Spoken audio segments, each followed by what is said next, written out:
Cine star కానీ politician కానీ ఎంత పెద్ద వ్యక్తి అయినా ఏ వ్యక్తి పైన అభియోగాలు వచ్చినప్పుడు ఆరోపణలు వచ్చినప్పుడు ప్రజలకు ఇబ్బంది కలిగినప్పుడు చట్ట ప్రకారం అతనిపైన కేసు నమోదైనప్పుడు 100% చర్యలు తీసుకుంటారు. అల్లు అర్జున్ ఎంత పెద్ద స్టార్ ఉన్నా ఏదున్నా తన వల్ల తను అక్కడ వచ్చిన దాని వలన ఇబ్బంది కలిగి ఒక ప్రాణాన్ని కోల్పోవడం జరిగింది, ఒక ప్రాణం పోవడం జరిగింది.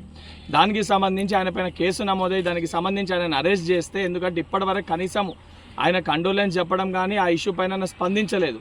ఆ పొజిషన్ ప్రకారం కేసు ఆయనని అరెస్ట్ చేస్తే ఏదైతే సంబంధించి బడా వ్యక్తులకి స్టార్లకి మటుకే ప్రతిపక్షాలు ఏదైతే బీఆర్ఎస్ పార్టీ కానీ బీజేపీ పార్టీ కానీ సపోర్ట్ చేసే విధంగా మాట్లాడడం అనేది సరికాదు. సామాన్యమైన ప్రజల యొక్క కుటుంబం ఈరోజు ఆ యొక్క సంఘటన వల్ల చిన్నాభిన్నమైపోయింది.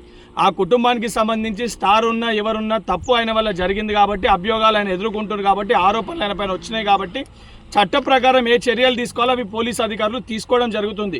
ఇప్పటికన్నా సిగ్గు తెచ్చుకొని ఏదైతే ప్రతిపక్షాలు బీజేపీ పార్టీ బీఆర్ఎస్ పార్టీ ఇటువంటి విషయాలపైన కాకుండా ప్రజల సమస్యలు ఏమన్నా ఉంటే వాస్తవానికి వాటిపైన అసెంబ్లీలో చర్చించండి తప్ప ఇటువంటి బడా వ్యక్తుల కోసము బడా నాయకుల కోసము స్టార్ల కోసము మీరు అండదండగా నిలబడితే రేపు పొద్దున తెలంగాణ ప్రజలు మిమ్మల్ని చెప్పులతోటి కొట్టే పరిస్థితి ఏర్పడుతుంది.